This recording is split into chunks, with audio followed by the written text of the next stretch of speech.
आजादी के बाद संवैधानिक पदों पर रहने वाले 5 दलित नेता। दलितों के हित की लड़ाई आजादी से कुछ सदी पहले ही आरंभ हो गई थी। अंग्रेजों के समय में लोगों का ध्यान प्रमुखता से इस ओर आ गया और लोगों ने आवाज उठानी शुरू कर दी। दबे कुचले लोगों की आवाज बनकर कुछ लोग सामने आए और उन्हें समाज की मुख्य धारा में लाने हेतु वो सब कुछ किया जो मुमकिन था।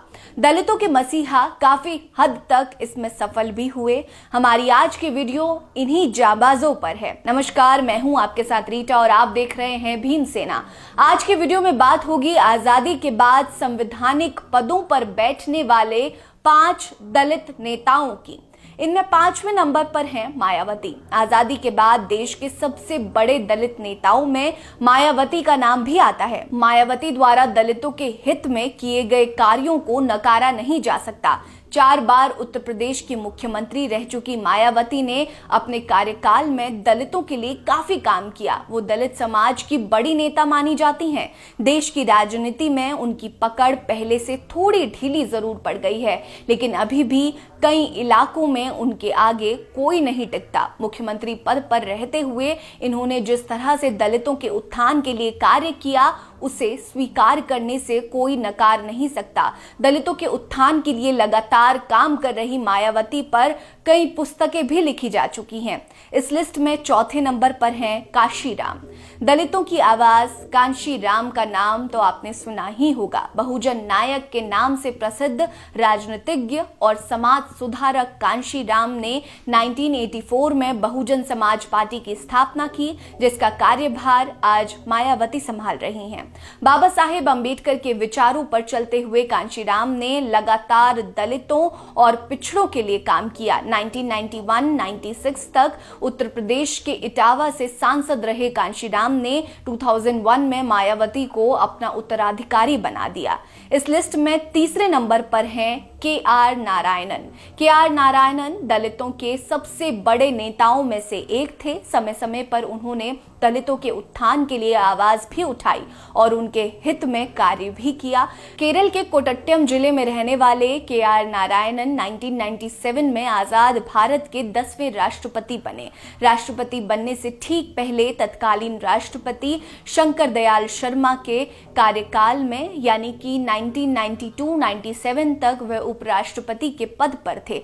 लंदन स्कूल ऑफ इकोनॉमिक्स से राजनीति शास्त्र की पढ़ाई करने वाले नारायणन जापान, यूके, थाईलैंड, तुर्की, चीन और अमेरिका में भारत के राजदूत भी रहे थे। इस लिस्ट में दूसरे नंबर पर हैं बाबू जगजीवन राम। जगजीवन राम दलितों के ऐसे नेता थे जिन्होंने एक बार तो इंदिरा गांधी को झकझोर कर रख दिया था।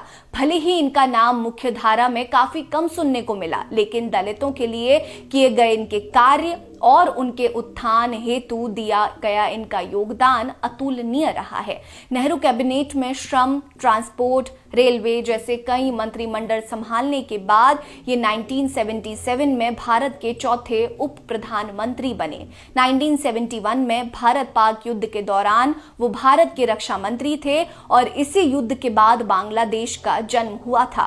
पहले नंबर पर हैं बाबा साहेब डॉक्टर भीमराव अंबेडकर। आजादी से पहले और आजादी के बाद तक बाबा साहेब ने दलितों के हित में जमीन से लेकर सरकार तक हर हिसाब से काम किया। उन्हें समाज में उनकी पहचान दिलाने, उन्हें उनके हक दिलाने आदि को लेकर उन्होंने काफी संघर्ष किया। भारतीय संविधान के निर्माता डॉक्टर बाबा साहेब भीमराव अंबेडकर ने स्वतंत्रता आंदोलन के दौरान अपनी सक्रिय भूमिका निभाई थी। सामाजिक व्यवस्था और कानून के जानकार होने के कारण जवाहरलाल नेहरू ने अपने पहले मंत्रिमंडल में उन्हें कानून और न्याय मंत्रालय का जिम्मा दिया। जाति व्यवस्था के खिलाफ लगातार लड़ने वाले अंबेडकर को सामाजिक और आर्थिक विषयों का अच्छा खासा ज्ञान था। उन्होंने कोलंबिया यूनिवर्सिटी और लंदन स्कूल ऑफ इकोनॉमिक्स से भी पढ़ाई की थी।